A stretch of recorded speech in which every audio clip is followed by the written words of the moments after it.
Hoje falaremos sobre a morte de Jesus. Lucas 23, 44 ao 49. Vamos ler a palavra de Deus, que diz assim: Já era quase meio-dia, e trevas cobriram toda a terra até as 3 horas da tarde. O sol deixara de brilhar, e o véu do santuário rasgou-se ao meio. Jesus bradou em alta voz: Pai, nas tuas mãos entrego o meu espírito. Tendo dito isso, expirou. O centurião, vendo o que havia acontecido, louvou a Deus, dizendo: Certamente este homem era justo. E todo o povo que se havia juntado para presenciar o que estava acontecendo, ao ver isso, começou a bater no peito e a afastar-se. Mas todos os que o conheciam, inclusive as mulheres que o haviam seguido desde a Galileia, ficaram de longe, observando essas coisas. Vamos orar mais uma vez. Pai, nós queremos ter o desejo de aprender com a Tua Palavra.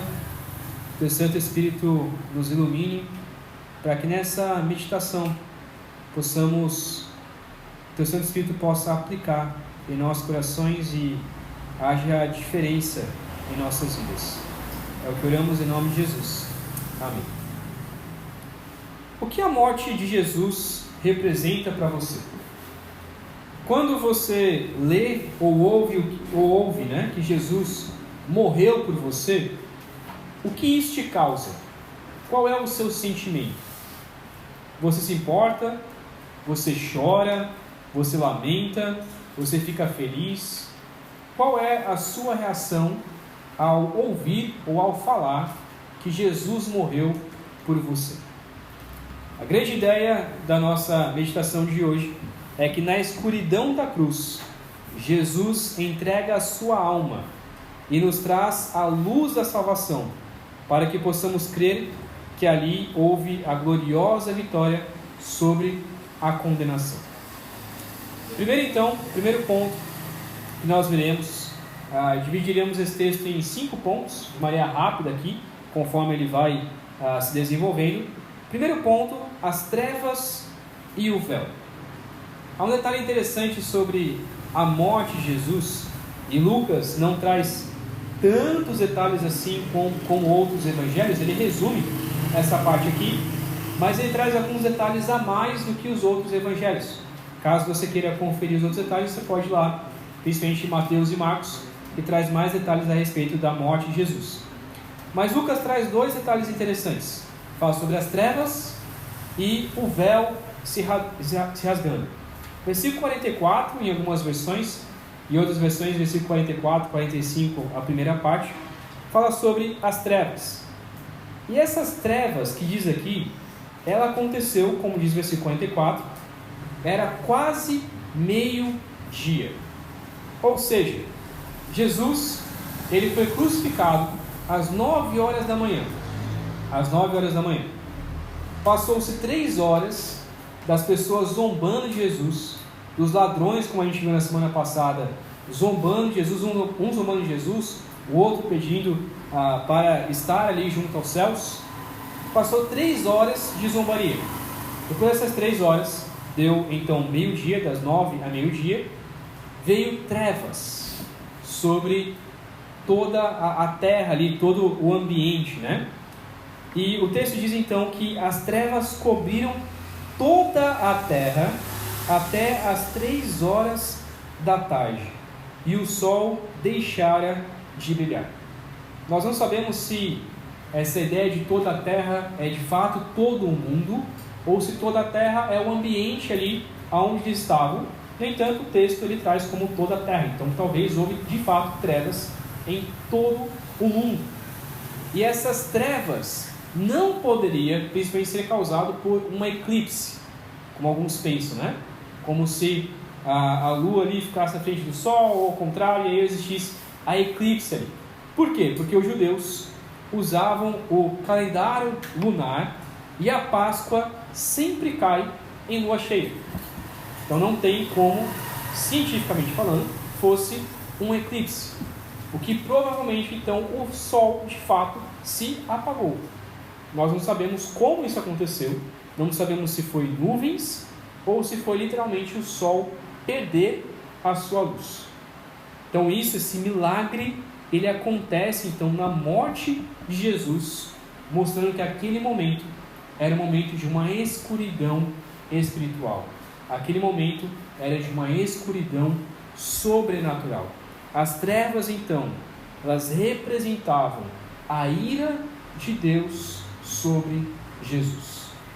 E todas as pessoas, naquele momento, naquele ambiente, viram essas trevas acontecer. E isso com certeza marcou os seus corações. O segundo detalhe do texto, que daria para a gente abordar muito mais teologicamente aqui, mas segunda parte do versículo 45, diz que o véu do santuário rasgou-se ao meio. Talvez numa primeira leitura isso talvez não faça tanto sentido, né?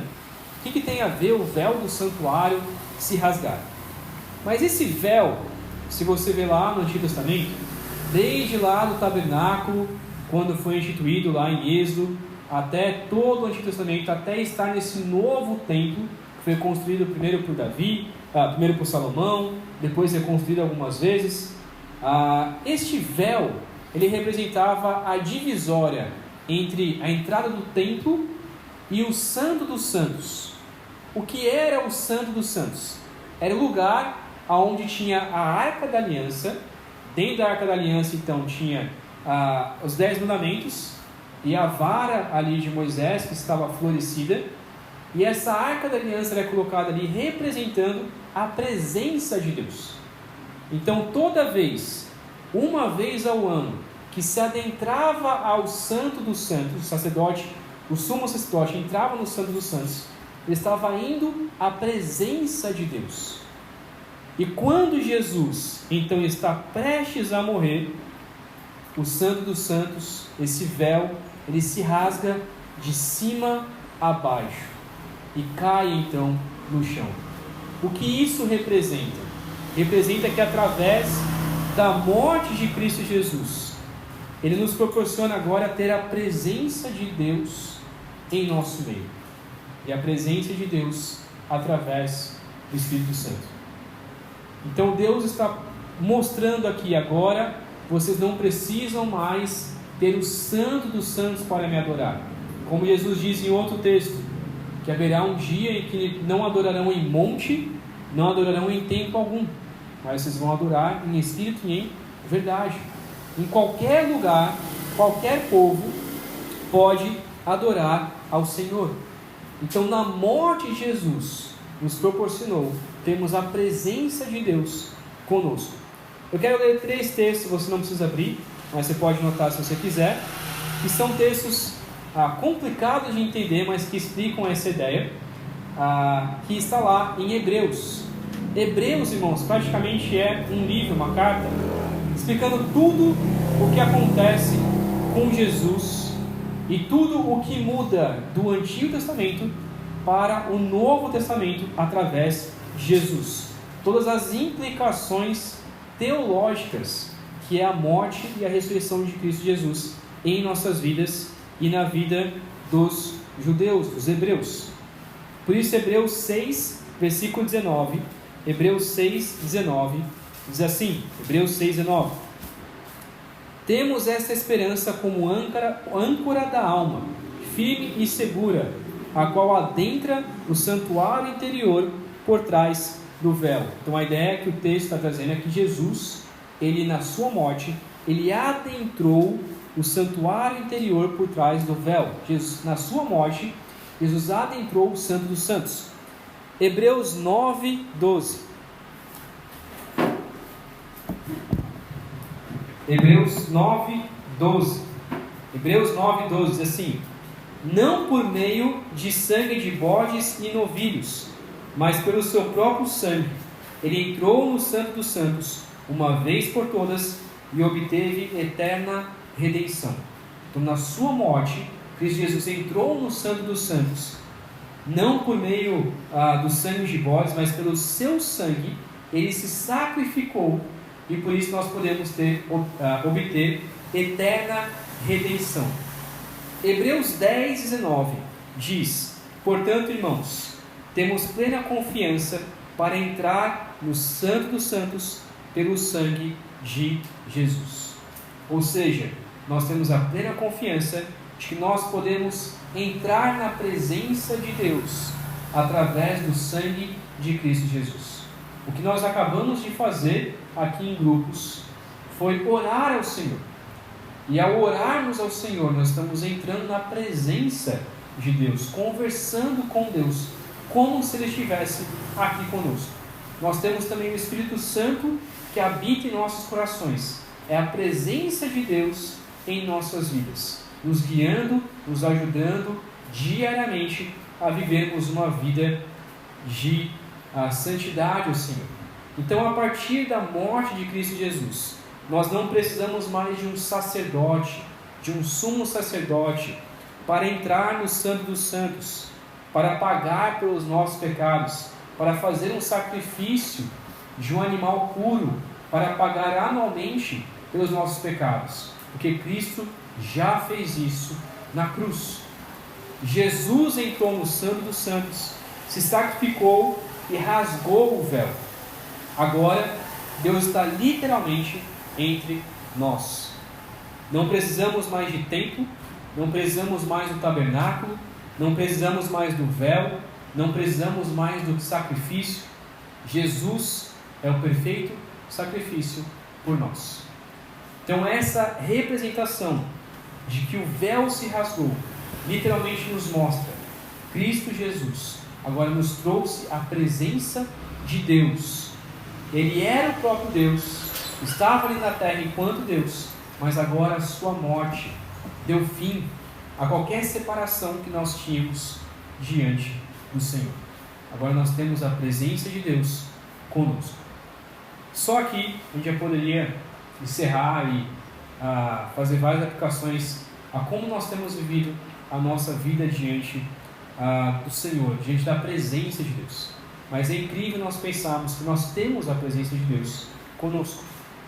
Nós muitas vezes nos afastamos dessa presença de Deus, deixamos de orar, deixamos de ler a Bíblia, deixamos de sermos guiados pelo Espírito Santo, esquecemos que Deus está conosco. Mas vamos continuar aqui, versículo 46. Diz então, sobre a morte de Jesus. O texto diz que Jesus bradou em alta voz. Ele diz a seguinte frase: Pai, nas tuas mãos entrego o meu espírito. Tendo dito isso, expirou. Então, depois ali de 3 horas de trevas, de escuridão, sofrendo a ira de Deus sobre si, ele diz esta frase. Essa frase, irmão, essa fala de Jesus é a prova de que ninguém tirou a vida de Jesus. Ninguém matou Jesus. Foi Ele que se entregou para morrer na cruz por nós. Foi Ele que entregou o seu Espírito ao Pai. Jesus está citando aqui o Salmo de número 31, versículo 5, você não precisa abrir, que é o mesmo texto, que diz: nas tuas mãos entrego o meu Espírito. Resgata-me, Senhor, Deus da verdade. A diferença aqui é que era resgatar então da morte para a ressurreição. Mas a frase ela é a mesma: nas tuas mãos eu entrego o meu Espírito. Geralmente, como eu disse na semana passada, um crucificado ficava de 2 a 3 dias na cruz. Alguns demoravam 1 dia, os outros mais fortes, talvez 2 dias, talvez até mesmo chegando a 3 dias. Jesus, porém, ficou apenas 6 horas. 3 horas pendurado, sofrendo acusação e zombarias, e 3 horas, as primeiras 3 horas foi da 9 ao meio-dia, e depois mais 3 horas que o sol se escureceu e começou o momento de terror do meio-dia até as 3 horas da tarde. Por isso é incrível nós pensarmos que normalmente as vítimas da crucificação demoravam ali, morriam lentamente. Jesus, porém, ele assume o controle.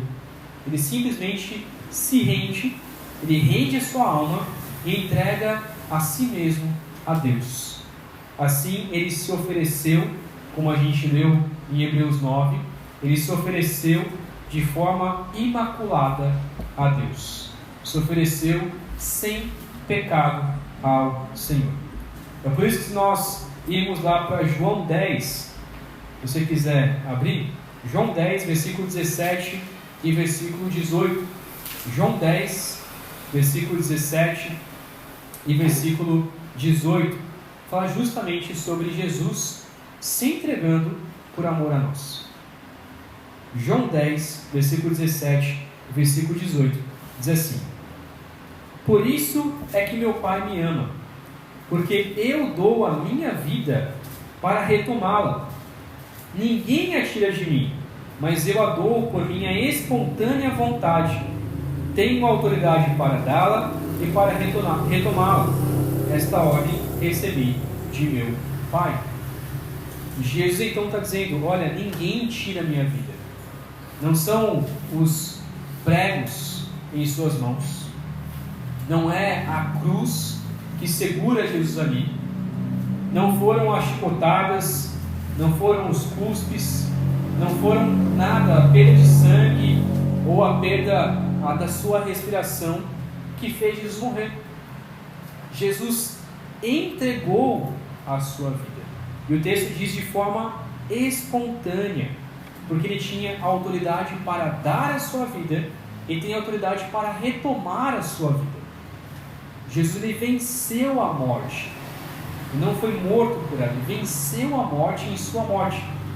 Tem uma frase que é bastante confusa, esqueci o nome do autor, devia ter anotado aqui, mas a frase é assim: a morte da morte na morte de Cristo. Confuso, né? Mas tenta pegar essa frase comigo.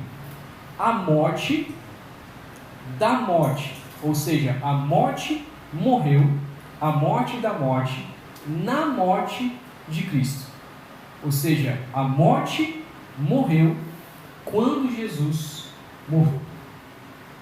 E é isso que esse texto nos traz. Jesus matou a morte quando ele morreu, porque a morte não venceu Jesus. E quando ele ressuscitou, foi a prova de que ele entregou a sua vida por nós, de que ele foi o sacrifício perfeito para pagar pelos nossos pecados, para termos a remissão perfeita.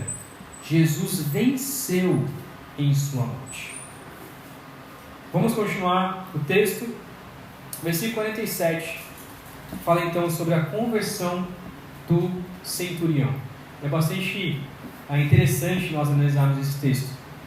Versículo 47 diz que o centurião, vendo o que havia acontecido, louvou a Deus, dizendo: certamente este homem era justo. Centurião, essa palavra aí, né? Quando eu era criança, já que era alguém que usava um cinto muito grande, não um cinturião, mas é o centurião.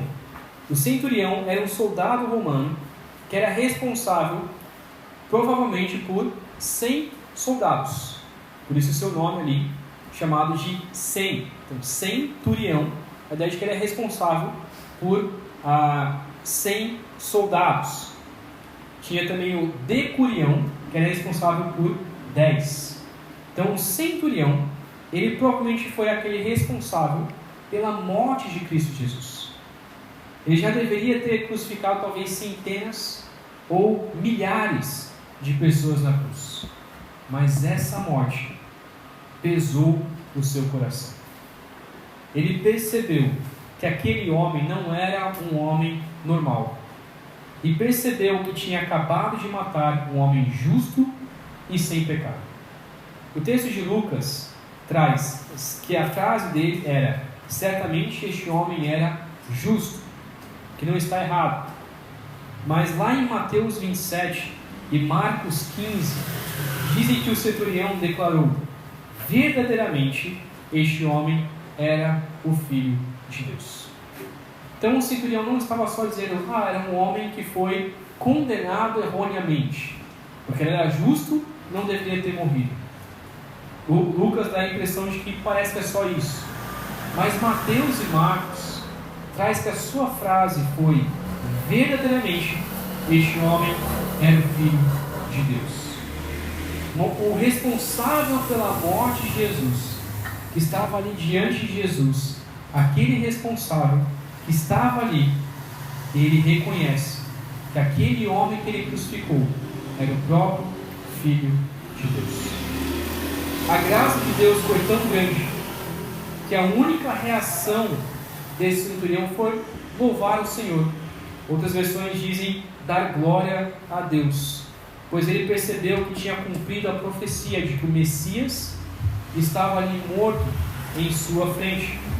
Apesar de estar com o coração pesado, mesmo sendo um romano, mesmo tendo matado Jesus, ele olha para todo aquele espetáculo da cruz e reconhece que este era o Filho de Deus. Ele reconhece que aquele que estava diante de si era o próprio Cristo que veio tirar o pecado do mundo.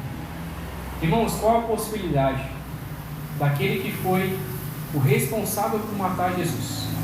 Qual a probabilidade de um romano que não conhecia tanto a lei, não conhecia tanto a lei dos judeus, não conhecia tanto a palavra de Deus, reconhecer que aquele homem era o Filho de Deus? É só pela graça e misericórdia do Senhor. Vamos então para o quarto ponto aqui: o arrependimento do povo, o arrependimento das pessoas que estavam ali olhando para Jesus. Versículo 48 diz que todo o povo que se havia juntado para presenciar o que estava acontecendo, ao ver isso, começou a bater no peito e a afastar-se. Esse detalhe ele está apenas em Lucas. Diz que então que o povo que estava reunido ali não eram os discípulos, como a gente vai ver daqui a pouco, eram as pessoas que estavam para ver o espetáculo. É uma outra versão diz, ver o espetáculo da cruz, ver o espetáculo da crucificação. Porque de fato, como a gente vê bastante em filmes, sempre quando acontece ali a guilhotina, sempre acontece ali o enforcamento, ou seja, o empalamento, qualquer tipo de morte, tem pessoas que gostam de ir para assistir, e ver aquela morte de forma trágica. Essas pessoas então estavam ali somente para ver o espetáculo, somente para ver uma pessoa morrendo, somente para ver ali essa parte ali da crucificação. No entanto, o texto diz que essas pessoas começaram a bater no peito e a se afastar. Talvez pessoas que já tinham visto milhares de crucificações, centenas de crucificações, mas alguma coisa para elas perceberam que foi algo diferente. Não foi apenas uma morte comum. O povo que estava reunido ali não saiu impune dessa morte. O texto diz que todos que estavam vendo começaram a bater no peito, se afastar. E esse bater no peito aqui literalmente significa remorso. Começaram a se sentir culpados da morte de Jesus. Todos perceberam que não era uma morte comum. Eles tinham matado alguém especial e se sentiram culpados de terem participado da sua morte. Talvez muitos ali sentiram apenas um remorso, não se arrependeram de ter cometido esse pecado, mas sentiu pesar no coração. Deus lhe deu um espírito de tristeza dentro dos seus corações. Não foi um dia para se alegrar com a morte de um ladrão, mas um dia para chorar pela morte de um justo. Então vamos fazer algumas aplicações no final sobre isso. E por fim, versículo 49, diz sobre a contemplação dos discípulos e das mulheres. Versículo 49 diz: mas todos os que o conheciam, todos que conheciam a Jesus, que estavam ali vendo o espetáculo da cruz, inclusive as mulheres que o haviam seguido desde a Galileia, ficaram de longe, observando essas coisas. Os discípulos, ao invés de sentirem remorso, ao invés de sentirem pesarosos por conta disso, eles contemplaram. E a ideia de contemplar é observar com a mente. Não é apenas olhar e ficar olhando ali, mas começaram a pensar: será que aquele que nós estávamos seguindo, será que esse Jesus que estávamos seguindo desde a Galileia ou até antes disso, será que esse Jesus que nós seguimos durante 3 anos, será que esse Jesus de fato é o Messias? Será que esse Jesus que fez milagres, que talvez me curou, talvez alguém que tinha sido curado ali por Jesus de alguma maneira, pessoas que tinham visto o ministério de Jesus, as pregações de Jesus, o ensino de Jesus, será que tudo o que ele falava de fato era verdade?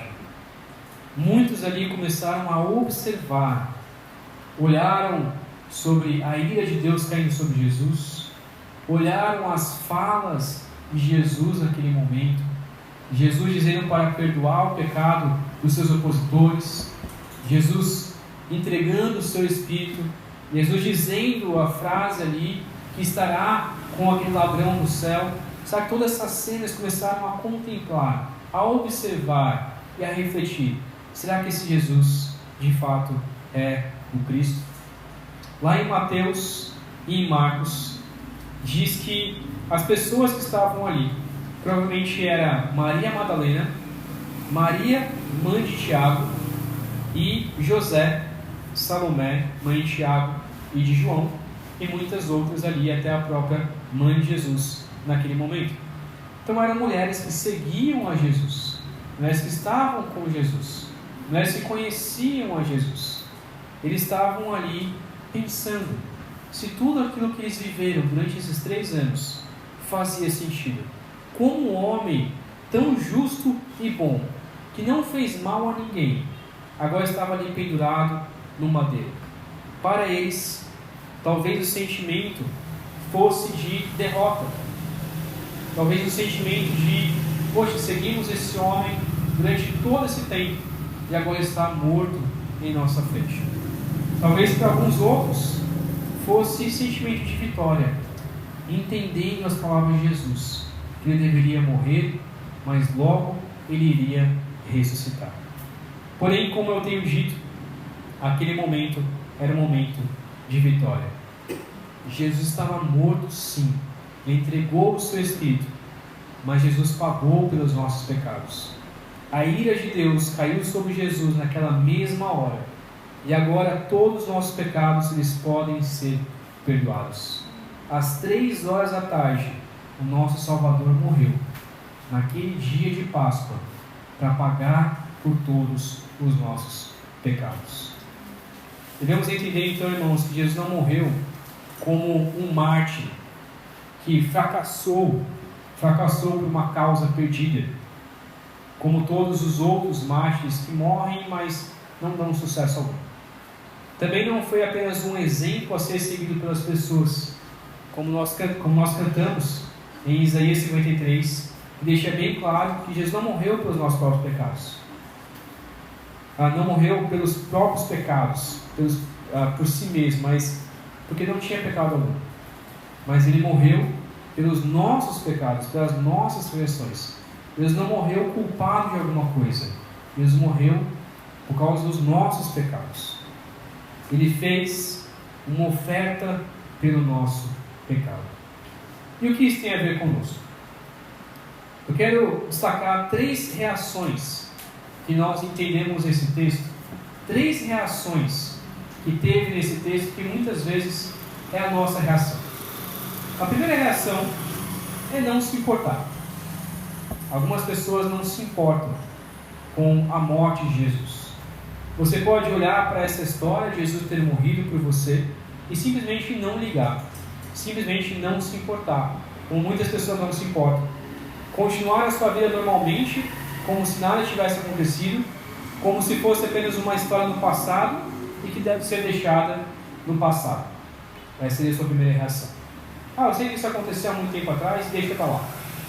A segunda reação é você ter remorso. É você bater no seu peito com dó de que Jesus morreu. Você até sente alguma coisa por isso, você até sente um remorso, você até sente pena de Jesus. Alguns até gostariam de voltar no passado e matar ali os soldados, né? Como já teve teatro sobre isso. Alguns sentem esse remorso no seu coração, mas continuam vivendo a sua vida como se nada tivesse acontecido. Saem ali da presença de Jesus e vão viver as suas vidas. Sente um pesar de que Jesus morreu na cruz.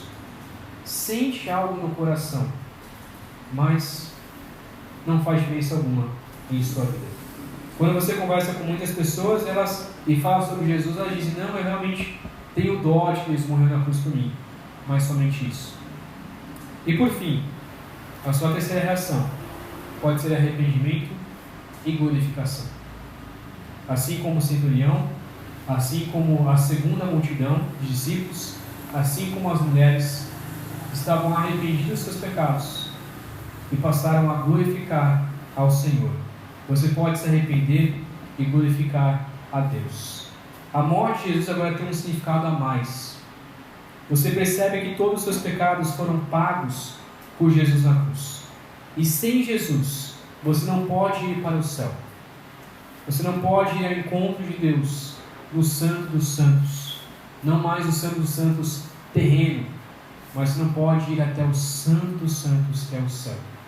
Sem a morte de Cristo Jesus, sem o perdão dos seus pecados, é impossível você chegar até o céu. Você agora pode viver uma vida também aqui na terra para a glória de Deus. Viver em santidade, lutando contra o seu pecado, pois você sabe o quanto os seus pecados foram pesados para Jesus na cruz. Você pode agora receber o Espírito Santo para que possa glorificar o Senhor em tudo o que você fizer. Você pode adorar o Senhor com alegria, pois tenha certeza de que quando você morrer, você poderá entrar no céu, pois o sangue de Jesus te limpou dos seus pecados. Apenas essas 3 reações: não se importar, sentir um remorso, sentir dó de Jesus, ou de fato se arrepender dos seus pecados e glorificar ao Senhor. Quais dessas alternativas você escolhe todos os dias da sua vida?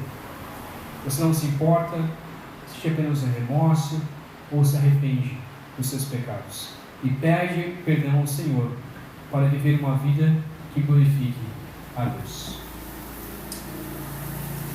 Para resumir nosso texto, na escuridão da cruz, Jesus entrega a sua alma e nos traz a luz da salvação. Aquele momento de trevas tornou para nós um momento de luz, a luz da salvação, para que possamos crer que ali houve a gloriosa vitória de Cristo sobre a condenação do pecado. Nós já não somos mais condenados, nós agora estamos libertos do pecado e podemos glorificar o Senhor por conta disso. Amém? Vamos orar. Ó Pai querido, obrigado, Deus, pelo seu amor e pela sua graça sobre nós. Ó Deus, nos ajude a renovar os nossos votos com o Senhor essa noite, a renovar o nosso coração contigo. Que esta pregação, ó Deus, que essa palavra possa transformar o nosso coração durante essa semana, para refletirmos no significado da morte de Cristo Jesus. Ó Deus, que o Teu Santo Espírito abra o nosso coração, para que possamos nos arrepender dos nossos pecados e glorificar o Senhor. Ó Deus, muitas vezes quando escutamos sobre essa mensagem, lemos textos, esses versículos da Sua Palavra, sobre a morte de Jesus, muitas vezes não nos importamos, muitas vezes só sentimos um remorso, só um pesar no coração, mas isso não é suficiente, ó Pai. Que possamos nos arrepender de nossos pecados, que possamos glorificar o Senhor com nossas vidas, que possamos anunciar essa mensagem a todas as pessoas, que possamos anunciar as boas novas, e que pessoas possam se converter através da pregação do Evangelho, através de nossas vidas. Ó Pai, pedimos que o Senhor nos ajude a falar do seu amor, a viver o seu amor. Que a morte de Cristo Jesus seja presente em nossas vidas. Nós temos a esperança também de que Jesus ressuscitou e por isso nós também podemos ressuscitar. Mas, ó Pai, que possamos também entender a profundidade da morte de Jesus. Possamos cada vez mais estudar sobre o que a morte de Jesus é tão profunda em nossos corações e o que isso resulta em nossas vidas. Possamos entender, ó Pai, que o véu se rasgou, que agora nós temos a presença do Senhor conosco. Possamos entender que a ira de Deus Pai, foi derramada sobre Jesus. E agora todo aquele que crê em Jesus, a ira de Deus não está mais sobre si. Ó Pai, possamos entender que nós podemos chegar até o Senhor em oração. Nós podemos conversar com o Senhor, que o Senhor nos escuta, porque o Senhor está no seu santo trono e ainda assim escuta tudo o que nós falamos com o Senhor. Possamos crer nessas verdades e viver essa verdade. É o que oramos, em nome de Cristo Jesus. Amém.